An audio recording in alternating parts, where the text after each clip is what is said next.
संविधान से चल रहा है, ये नरेंद्र मोदी की पापा की लिखी हुई किताब से नहीं चल रहा है।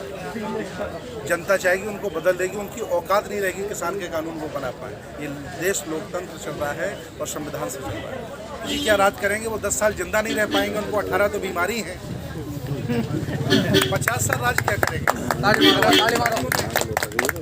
अब राज करेगा हमारा किसान का बेटा, हमारा राज करेंगे हमारे वैज्ञानिक, राज करेंगे हमारे युवा, ये देश को चलाएंगे, बेहतर चलाएंगे। किसान के बेटे तो राजनाथ सिंह जी हैं, वो कहते हैं। राजनाथ सिंह कह रहे हैं कि 2 साल का वक्त दीजिए, लागू होने दीजिए, अगर फायदा ना हो किसानों को। मोदी ने किसान वो देखिए, जो राजनाथ सिंह जी कह रहे हैं वो सही कह रहे हैं कि पैदा वो किसान के घर में हुए थे, लेकिन इस समय जो मशरूम वो खा रहे हैं वो कोरिया से आ रही है। वक्त बदल गया है, वक्त बदल गया है। नजाकत है वक्त की कि हम लोगों ने इन लुटिया चोरों को डकैतों को वहाँ पहुँचा दिया है। इनकी औकात नहीं थी ये, और अब हमें इनसे 2-2 हाथ करने के लिए तैयार रहना पड़ेगा। आती है जब किसान बिल बनवा ही नहीं रहा है और ये बिल बनाए जा रहे हैं। मान न मान मैं तेरा मेहमान। YSD न्यूज आपको रखे सबसे आगे। तमाम लोग हैं, हम उनसे बात करेंगे और जानना चाहेंगे कि कहाँ से आए हैं, कितने लोग हैं और किस तरह से क्यों वो समर्थन दे रहे हैं। सर अपने बारे में बताइए और आंदोलन में शामिल होने का मकसद। बौद्ध भिक्षु सुमित रत्न हमारा नाम है। हम लोग लखनऊ से आए हैं और पूरे उत्तर प्रदेश के सभी बौद्ध भिक्षु यहाँ पर हैं। आंदोलनों में दोनों जगह, तीनों जगह हम लोग पहुँच रहे हैं और आंदोलन में शामिल होने का मकसद एक ही है, क्योंकि हमारा धर्म, हमारी विचारधारा, हमारी मान्यताएं बाद में है, पहले हम सब लोग किसान हैं। अगर देश भारत का किसान दुखी होगा, उसको लूटा जाएगा, उसको बर्बाद किया जाएगा, तो सबसे पहले हम ही लोग खड़े रहेंगे आपके बीच में। इसलिए आज हम किसानों के साथ हैं और किसानों को किसी भी हालत में झुकने नहीं देंगे, डरने नहीं देंगे और किसानों का साथ देने के लिए हम लोग यहाँ उनके कंधे से कंधा मिलाकर खुले आसमान में धरना प्रदर्शन में हम लोग भी पहुँचे हुए हैं। लेकिन आपको क्यों लग रहा है कि सरकार किसानों को लूट रही है? लगातार प्रधानमंत्री नरेंद्र मोदी कह रहे हैं कि किसानों की आय दोगुनी करने के लिए, उनको फायदा पहुँचाने के लिए कानून लेकर आए हैं। जब से ये सरकार आई है, इसने सिर्फ जुमले दिए, वादे दिए। आज दिन तक इन्होंने कोई वादा पूरा नहीं किया। इन्होंने ट्रेनें लूट ली, हवाई जहाज लूट लिए, हवाई अड्डे लूट लिए, छोटे छोटे उद्योगपति लूट लिए, कोई छोड़ा नहीं इन्होंने। ये सरकारी अस्पतालों में डॉक्टर पूरे नहीं कर पाए, प्रोफेसर पूरे नहीं कर पाए, किसी भी विभाग में कर्मचारी पूरे नहीं कर पाए। सिर्फ किसान बचा था। इस कोरोना महामारी में सिर्फ किसान ही था जो हंस रहा था, क्योंकि वो फसल पैदा कर रहा था। इनका प्लान हुआ कि ये हंस क्यों रहे हैं, इसलिए अडानी अंबानी के हाथों नरेंद्र मोदी की सरकार अब किसानों को भी बेच रही है, उनको मजदूर बनाने का काम कर रही है। लेकिन आप जो कब से यहाँ पर हैं और कितने संख्या में आप लोग हैं और आगे की आपकी रणनीति क्या है? जब से सरकार ने बिल बनाया है तब से हम लगातार विरोध कर रहे हैं। हम लोग लखनऊ में कर रहे थे, वहाँ हमने गिरफ्तारी भी दी और अब जब हमें लगा कि हमें दिल्ली किसानों के साथ पहुँचना चाहिए तो हम पूरे जत्थे के साथ, सैकड़ों बौद्ध भिक्षुओं के साथ, अपने साधन संसाधनों के साथ यहाँ पहुँचे हुए हैं और यहाँ तब तक डटे रहेंगे जब तक किसानों के बिल वापस नहीं होते। जिस तरह से सरकार के साथ वार्ता भी हो रही है, लेकिन तारीख पर तारीख दी जा रही है, ऐसा लग रहा है सरकार का मूड जो है वो कानून रद्द करने का या वापस करने का नहीं है, वो सिर्फ संशोधन करके या आप लोगों को समझा के, यानी कि किसानों को समझा के जो है वो मामले को निपटाना चाहते हैं। हमारा देश ऋषियों का और कृषि का देश है। यह हमेशा ऋषियों का सम्मान हुआ है और ये कृषि प्रधान देश है। इन लोगों ने ऋषियों पर भी लांछन लगाए, अब ये कृषि को भी बर्बाद करने पे तुले हैं। ये देश की मान्यता रही है अतिथि देवो भव, जब भी कोई आता हम उसका सम्मान करते हैं। ये लोग भी आए, कहा कि हम चाय बेचते थे, हम लोगों ने विश्वास कर लिया, लेकिन अब समझ में आ रहा है कि इनका नैतिक चरित्र कितना गंदा था, इनके विश्वास कितने गंदे थे। इन्होंने विश्वास पर कुठाराघात किया है। आज तो हमें ऐसे लगता है कि जैसे नरेंद्र मोदी आसाराम के छोटे भाई झासाराम बन गए। उनकी दाढ़ी आप देखेंगे तो लगेगा बिल्कुल वही है और उसी तरह से वो जुमलेबाजी कर रहे हैं किसानों। हाँ, बिल्कुल नया लुक है। जैसे ही चुनाव आते नया लुक उनका आ जाता है, फिर लूटने की प्लानिंग करते हैं वो। ईस्ट इंडिया कंपनी आई थी, उसने देश को गुलाम बनाया था। आज नरेंद्र मोदी के नेतृत्व में अडानी अंबानी कंपनी देश को गुलाम बनाना चाहती है। किसान देश की जान है और किसान ही लुट जाएगा, उसके पास कुछ नहीं रहेगा तो हम लोग सब भूखों मर जाएंगे, ऐसा हमारा मानना है। आप लोग किसान आंदोलन में आए हैं, ये एक बड़ी तस्वीर है, एक अलग तस्वीर है क्योंकि किसानों का आंदोलन है ये। लेकिन सरकार जिस तरह से कहती है कि सबका साथ सबका विकास के मूलमंत्र पर काम कर रहे हैं किसानों के लिए, हमारी नीयत जो है वो गंगा की तरह पवित्र है किसानों के लिए, तो नहीं लगता है ऐसा कुछ है? अब अगर वो सही भी कह रहे हों तब भी हम लोगों को विश्वास नहीं होता है, क्योंकि जब आदमी मट्ठे से जल जाए तो दूध भी फूंक फूंक करके पीता है ना। तो उसी तरह से दूध से जल जाए तो मट्ठा भी फूंक फूंक के पीता है। ये ऐसी स्थिति हो गई है, उन पर कोई विश्वास हम लोगों को नहीं रहा।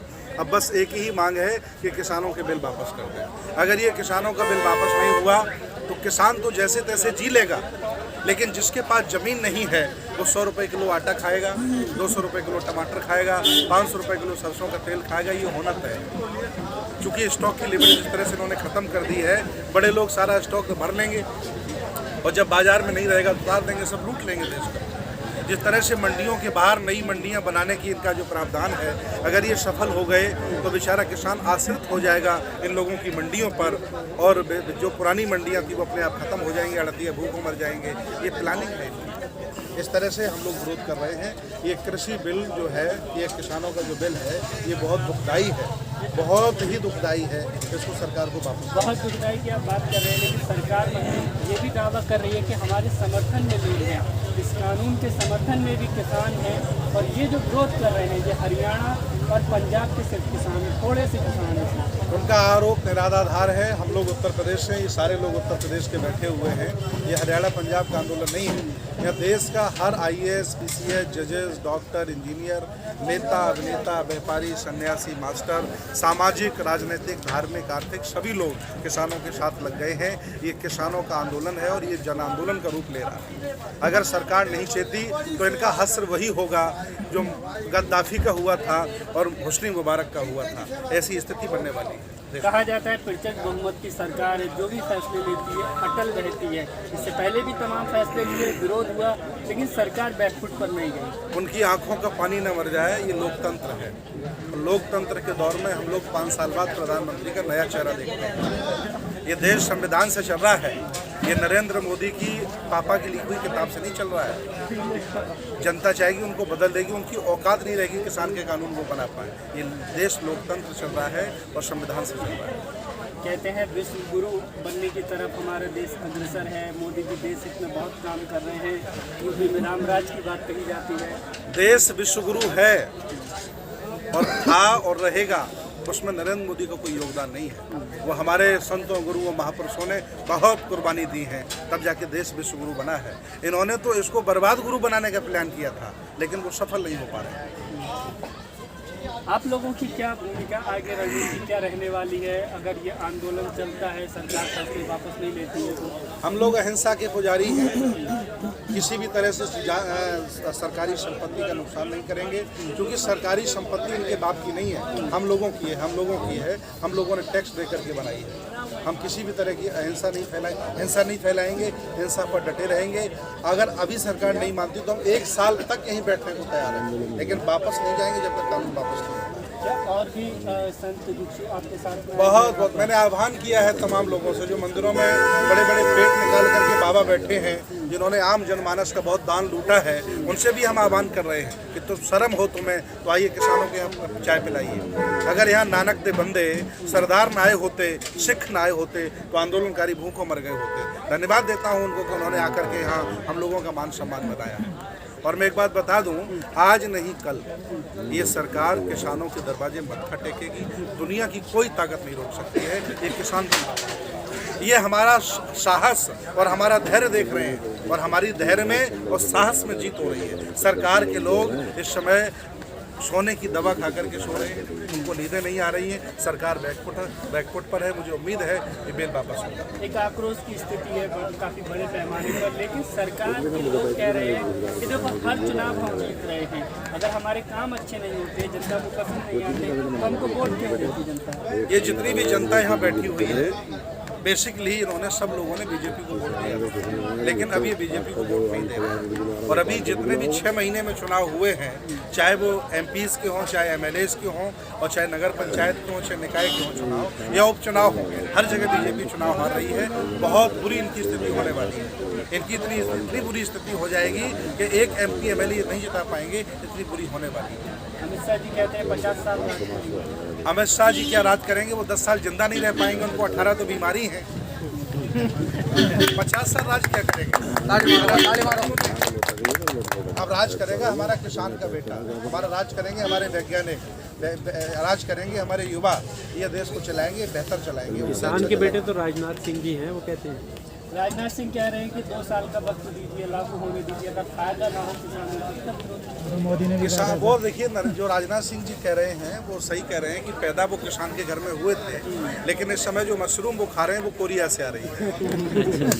वक्त बदल गया है, वक्त बदल गया है। नजाकत है वक्त की कि हम लोगों ने इन लुटिया चोरों को डकैतों को वहाँ पहुँचा दिया है। न इनकी औकात नहीं थी, ये 10 लाख का सूट पहन करके हमें लज्जित नहीं करते।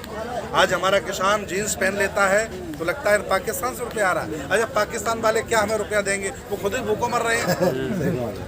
हमारे यहाँ जितना किसान फावड़ा चला रहा है उतनी तो पाकिस्तान में टोटल जनसंख्या नहीं है, वो हमको क्या पैसे देंगे? इनकी नीयति खराब है, इनका बहुत ज़्यादा दिमाग खराब हो गया है और अब हमें इनसे 2-2 हाथ करने के लिए तैयार रहना पड़ेगा। कह रहे हैं कि नकली किसान बैठे हुए हैं ये लोग। हाँ बिल्कुल नकली किसान हैं, कभी आके देखो यहाँ पता चल जाएगा असली है कि नकली है। नहीं तो हमारे साथ या हमारे लोगों के साथ ये जाएं। और एक बात हम आपको बताएं, बहुत ही अच्छी बात है जो अब बहुत महत्वपूर्ण जनता को जाननी चाहिए कि किसान बिल बनाने वाले किसान नहीं है। ये कभी खेती नहीं की, ये कभी खेतों में नहीं गए, ये एसी में रहने वाले, बड़ी बड़ी गाड़ियों में रहने वाले लोग हैं। इन्होंने बच्चे अपने विदेशों में पढ़ाए, इनका एक का भी लड़का न आर्मी में है न पुलिस में है। सारे किसानों के बच्चे सड़क पर देश की सेवा कर रहे हैं, पुलिस में हैं, और ये चोर किसानों का बिल बना रहे हैं। इनको शर्म नहीं आती है जब किसान बिल बनवा ही नहीं रहा है और ये बिल बनाए जा रहे हैं। मान न मान मैं तेरा मेहमान। इसलिए हम चाहते हैं कि आप मान जाइए, प्यार से मान जाइए। न ये लोग नफरत भी करना जानते हैं। जितनी तुम नफरत दिखा रहे हो ना, अगर देश की जनता नफरत दिखा दी ना तो आपको विदेश में भी रहने की जगह नहीं मिलेगी, विदेश में भी।